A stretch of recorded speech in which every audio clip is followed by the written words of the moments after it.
বিসমিল্লাহির রহমানির রহিম। আসসালামু আলাইকুম সুপ্রিয় দর্শক, আমার কুকিং চ্যানেল দীপ কিচেনে আপনাদের সবাইকে স্বাগত। আজকে আমি করে দেখাবো গুঁড়ো দুধ দিয়ে ঝটপট তৈরি করা যায় এরকম একটা দইয়ের রেসিপি। সেটা হচ্ছে আমি গুঁড়ো দুধ দিয়ে তৈরি করব, কিন্তু খেতে খুবই সুস্বাদু হয় আর একদম অল্প সময়ে তৈরি করা যায়।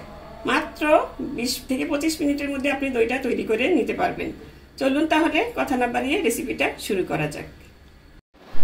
আমি আজকে গুঁড়া দুধ দিয়ে দইটা তৈরি করব, সেজন্য আমি মেজারমেন্ট কাপের 1 কাপ গুঁড়ো দুধ নিয়ে নিয়েছি। এই 1 কাপ দুধ দিয়ে কিন্তু 4 কাপ পানি দিয়ে 1 লিটার দুধ তৈরি হয়। এখানে আমি 4 কাপ পানি না দিয়ে আমি দিচ্ছি 3 কাপ পানি। 3 কাপ পানি দিলাম এই জন্য যে আমার দুধটা দুধটা পরে এই দুধটাকে বেশি জ্বালাতে হবে না, জ্বালিয়ে নিতে হবে না, জাল দিয়ে নিতে হবে না, তাড়াতাড়ি ঘন হয়ে যাবে। এই জন্য এখানে 3 কাপ পানি দিয়েছি। আপনারা ইচ্ছা করলে 4 কাপ পানি দিয়েও গুলিয়ে নিয়ে তারপরে সেটা জাল করে ঘন করে নিতে পারেন। এটা তাড়াতাড়ি হওয়ার জন্য আমি এই কাজটা করলাম।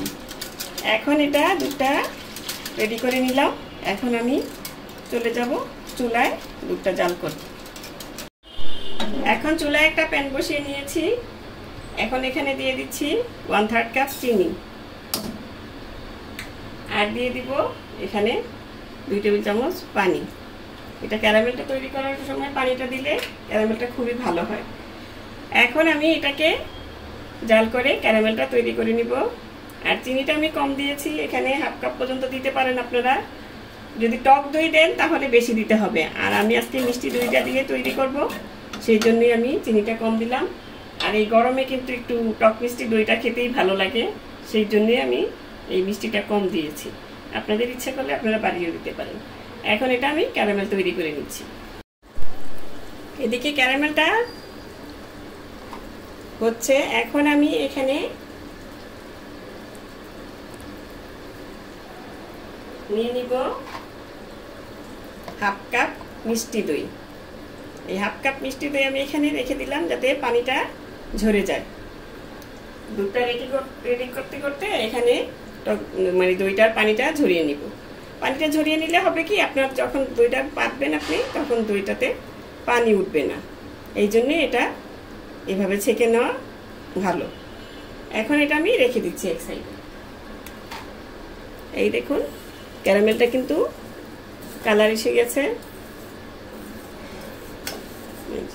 আর ক্যারামেলটা বেশি ডার্ক করবেন না, বেশি কালো করবেন না, তাহলে কিন্তু এটা দইটা পরে তেতো হয়ে যায়, খেতে খুবই বাজে লাগে। আবার কালারটাও একটু কিরকম জানি কালচে কালচে হয়ে যায়। এই জন্যই দইটার ক্যারামেলটা করতে হবে একদম একটু লাইট কালার, তাহলে আপনার দইয়ের কালারটাও সুন্দর আসবে, খেতেও ভালো লাগবে। এই দেখুন প্রায় কালারটা এসে গিয়েছে। আর এখানে ক্যারামেলটার মধ্যে আপনি পানি দিলেও গরম পানি দিবেন, আর দুধ দিলেও গরম দুধটাই দিতে হবে। আমি কিন্তু দুধটা গোলানোর সময় কিন্তু গরম পানিটাই দিয়েছিলাম। এই দেখুন কালারটা কিন্তু। এখন আমি চুলাটা একটু কমিয়ে দিয়েছি, একটু কমিয়ে দিবেন, তাতে দুধটা ঢালার সময় আপনার ক্যারামেলটা অনেক সময় দিতে দিতে হয়তো বেশি গাঢ় হয়ে যায়। এই যে এই তো কালারটা একদম কাঙ্ক্ষিত কালারই এসে গিয়েছে। এখন আমি এখানে সেই গরম দুধ থেকে অল্প একটু দুধ প্রথমে ঢেলে নেব।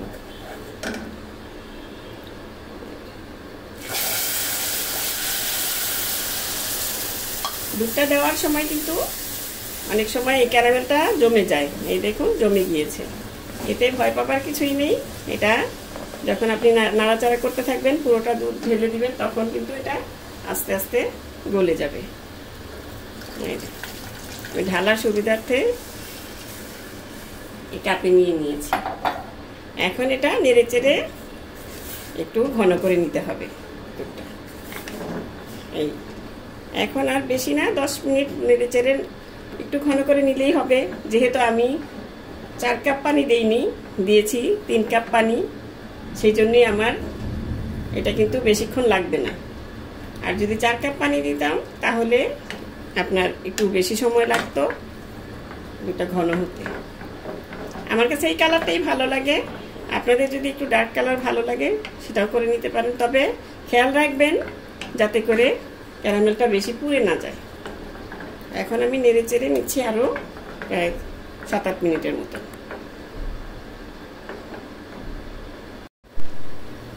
এই দেখুন দুধে বলক এসে গেছে। এখন চুলাটার আঁচটা একটু কমিয়ে দিয়ে আমি আরও 5-7 মিনিটের মতো নেড়ে চেড়ে নিব, তাহলেই হয়ে যাবে পারফেক্ট দইয়ের পারফেক্ট দুধ তৈরি। এখন গরমের সময় এই দই ঘরে পেতে, মানে ঘরে যদি আপনি তৈরি করে দইটা খেতে পারেন খুবই ভালো হয় সবার জন্যই, যেহেতু ঘরে তৈরি খাবার সবসময় ভালো।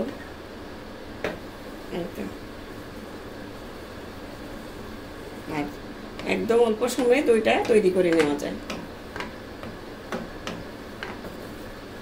আমার চ্যানেলে আরও দইয়ের রেসিপি আছে, সেটা লিকুইড দুধ দিয়ে তৈরি করা, ক্যারামেল দিয়ে তৈরি করা।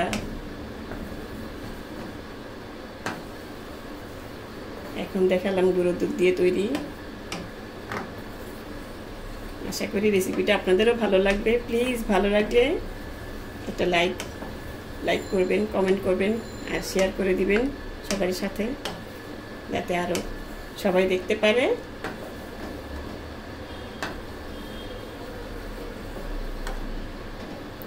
এই তো আর 5-6 মিনিট জাল করে আমি দুধটা নামিয়ে নিব। এই যে প্রায় 7-8 মিনিট হয়ে গিয়েছে। এখন আমি নামিয়ে নিব চুলা থেকে, চুলাটা বন্ধ করে দিয়েছি। এখন এটাকে ফ্যানের বাতাসের নিচে নিয়ে তারপরে নেড়েচেড়ে এভাবে নেড়েচেড়ে ঠান্ডা করে নিতে হবে। আপনি যদি রেখে দেন এভাবে ফ্যানের নিচে, তাহলে কিন্তু উপরে একটা সর পড়ে যাবে, ভালো হবে না। সরটা মোটা সর পড়ে গেলে কিন্তু দইটা ভালো মতন স্মুথলি জমবে না। এখন এটাকে এভাবে নেড়ে চেড়ে ঠান্ডা করে নিব। ঠান্ডাটা এরকম হতে হবে যাতে কুসুম গরম থাকে, আমি সেটাও দেখিয়ে দিব। এখন আমি এটা নামিয়ে নেড়ে চেড়ে ঠান্ডা করে আপনাদের দেখাচ্ছি। এই যে নেড়ে চেড়ে আমি ঠান্ডা করে নিয়েছি। ঠান্ডাটা এরকম হতে হবে যে আপনি আঙুলটা দিলে কিছুক্ষণ আপনি ডিপ করে রাখতে পারবেন, আপনার হাত আঙুলটা সহ্য করবে তাপটা এরকম। এখন এটা আমি সাইডে সরিয়ে রেখে দিচ্ছি। এখন এখানে একটা মাটির পাত্র নিয়ে নিয়েছি আমি, এটাতে আজকে দইটা বসাবো। তা এইখানে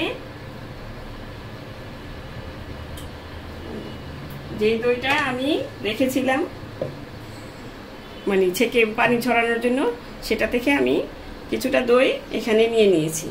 এখন হাত দিয়ে এই দেখুন এইভাবে ঘষে ঘষে হাঁড়ির মধ্যে লাগিয়ে দিবেন চতুর্দিকে, তাহলে দইটা আরো খুব ভালো হবে। এভাবে মিশিয়ে দিতে হবে। এই পানি ঝরিয়ে রেখেছি সেই দইটা এখন আমি এখানে দিয়ে দিব দইয়ের মধ্যে বা দুধের মধ্যে সবটুকু দিয়ে, তারপর নেড়ে চেড়ে এটা হুইস্ক দিয়ে তারপরে ভালো মতন মিশিয়ে নেবেন। এটা এই হুইস্কটা দিয়ে নাড়াচাড়া করলেই ভালো মতন মিশে যায়। যদি এটা না থাকে তাহলে ডাল ঘুটনা দিয়েও করতে পারেন। এভাবে নেড়ে চেড়ে ভালো মতো দইয়ের সাথে মিশিয়ে নিতে হবে। এই যে এটা আমার নাড়ানো হয়ে গিয়েছে, এই দেখুন একটু ফেনা ফেনা হয়েছে, এটাতে আরো ভালো হবে দইটা, একদম দোকানের দইয়ের মতন হবে। ভালো মতন মিশিয়ে নিতে হবে। এখন সেই হাঁড়িতে আমি দই মাখিয়ে রেখেছি সেটাতে আমি ঢেলে দিচ্ছি।